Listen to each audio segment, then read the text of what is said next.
Subscribe to our YouTube channel and press the bell icon to get the latest updates.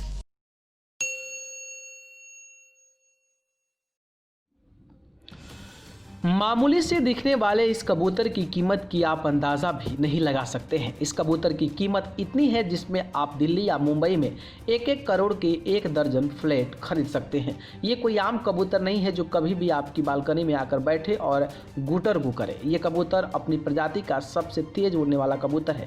हाल ही में हुई एक नीलामी इसे 14 करोड़ रुपए से ज़्यादा कीमत में खरीदा है।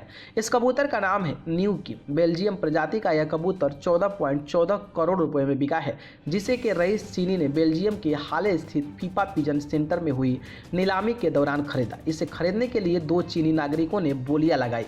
दोनों ने अपनी पहचान का खुलासा नहीं किया। ये दोनों चीनी नागरिक सुपर डुपर और हिटमैन के नाम से बेलियां लगा रहे थे। हिटमैन ने न्यू किम के लिए पहले बोली लगाई, बाद में सुपर डुपर ने 1.9 मिलियन यूएस डॉलर यानी कि 14.14 करोड़ रुपए की बोली लगाकर ये कबूतर अपने नाम कर लिया। कुछ लोगों का मानना है कि ये दोनों चीनी नागरिक एक ही आदमी थे। इस नीलामी में वो परिवार भी मौजूद था जो इन कबूतरों को रेसिंग और तेज उड़ने की ट्रेनिंग देता है। इन्हें पाल पोस कर इसलाई करता है। 76 वर्षीय गैक्सटन वान डे वुअर और उनके बेटे रेसिंग कबूतरों को पालते पोसते हैं। इस नीलामी में 445 कबूतर आए थे। इस नीलामी में बिके हुए कबूतरों और अन्य पक्षियों से कुल 52.15 करोड़ रुपए की कमाई हुई है।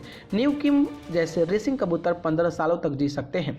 ये रेस में भाग लेते हैं। इन कबूतरों पर ऑनलाइन सट्टे लगते हैं। आजकल इन कबूतरों के जरिए चीन और यूरोपीय देशों के रईस अपने पैसे कई गुना बढ़ाते हैं और गंवाते भी हैं। यूरोप और चीन में अलग अलग स्तर के रेस का आयोजन किया जाता है। इन रेस को जीतने वाले कबूतरों से मिलने वाले लाभ की राशि को उन लोगों में बांटा जाता है जो उस पर पैसा लगाते हैं। ये एकदम घोड़े के रेस जैसा होता है। द्वितीय विश्व युद्ध के दौरान बेल्जियम के पास 2.50 लाख रेसिंग कबूतरों की फौज थी जो सूचनाओं के आदान प्रदान में काम आती थी। इसके अलावा इन कबूतरों को लेकर एक फेडरेशन बनाया गया था जिनमें हजारों की संख्या में लोग शामिल थे। करीब 50 साल तक फ्रांस और स्पेन में मौसम की जानकारी देने के लिए भी कबूतर प्रशिक्षित किए जाते थे। ये दूर दूर तक उड़ान भरकर मौसम की जानकारी लाते थे। मौसम की जानकारी उनके पैरों में लगे उपकरणों में दर्ज होती थी। न्यूज़ रूम से न्यूज़ लाइव की रिपोर्ट।